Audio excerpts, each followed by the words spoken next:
My Hero Academia is famous for its characters and its world building. But of the many facets that we come to love about My Hero Academia, one problem has repeatedly plagued the series. And don't get me wrong, it's not its only problem, but of the problems it has, it is one of its major ones. And that is the Deku slash Bakugo problem. It has been there nearly since the beginning of the series, and as we approach the final, it seems to be constantly popping back up again. So let's get into this and discuss what it is and how it might be fixable. Okay, so the first thing you have to understand is when I say that this is a problem, what I mean is that Deku and Bakugo are really the two main characters of this series, and they kind of should be. Both represent a different facet of what the idea of being a hero is. Therefore, they're both really needed to represent and develop each other into what an ideal hero should be. In many ways, the succession of All Might's power should pass to both of them, at least in his mantle. But the problem is that they don't really have equal representation in the series in terms of their development, their progress, their power level, and most importantly, how the audience then seems to react to that. The easiest way to break this down is let's look at them individually. Deku is our main character. He's really the first character we're introduced to. He's kind of the main principal character. The problem isn't that he's a bad main character, it's that he's not really allowed to develop as a main character should. A lot of people when this series was early on really applauded the fact of how weak as a character he was. But the problem is weak characters aren't any better than strong characters. It was a big thing for a while to have a weaker main character.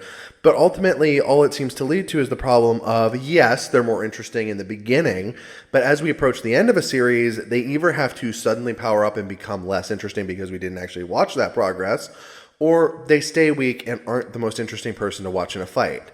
Deku actually manages to suffer from both of these issues, as he got a massive power-up towards the end of My Hero, and he still isn't really good at using it. I mean, Hori couldn't even get around the fact of just having him straight up knock out Muscular when he popped back up in the story. He still needed to say somebody else helped him do it. So Deku has always been an underutilized character despite being the main character, and it's where part of the issue comes from with this because the other half of this equation is Bakugo. Bakugo is strong, resilient, often able to finish fights all by himself. He's the embodiment of the man of action. The problem is he is an asshole, and he is an incumbent asshole. And unfortunately, Hori did this rather intentionally or unintentionally. He made the staple that you either had to root for a character who had basically no self-esteem and was learning his self-esteem for the first time, or you were left with an ass. That's kind of unfortunate, given that it really put people in two camps. And don't get me wrong, it's not the idea that Bakugo couldn't have been an interesting character, because I love the idea of a villain redeemed. And Bakugo, let's be honest, really is close to a villain. He's very much cruel, he's arrogant, he's basically everything that we would see later in the series with characters like Endeavor. The problem is, much like Deku not really getting a good expression of being the main character, he doesn't really get a good redemption arc. He doesn't get really good open moments with the other members of Class 1A. He doesn't have a great heart-to-heart moment with Deku. He doesn't even have a great point-of-action moment like some other redeemed characters have gotten. I mean, think about certain ones in Naruto, think about certain ones in Dragon Ball, dozens of other animes really where the villain that was defeated earlier on or joined the group suddenly gets a great moment where they get to defend the main character or a great secondary character, stuff like that. Bakugo doesn't really get that. He's as proficiently there as he was before. So, you're left with the fact that the audience had to split their attention between these two characters. Many picked a camp even though they probably weren't originally intended to. So why does that become an issue? Well, it becomes an issue because at the end of the series, we're still seeing videos like Deku or Kacchan are constantly outpacing each other. But at this point in the series, that really shouldn't be a facet anymore. At the end of the series, their main goal should be defeating the primary bad guy, which should have been Shigaraki, still kind of is. All for One is still there for some reason. It didn't really matter, though, whether it was going to be All for One or Shigaraki.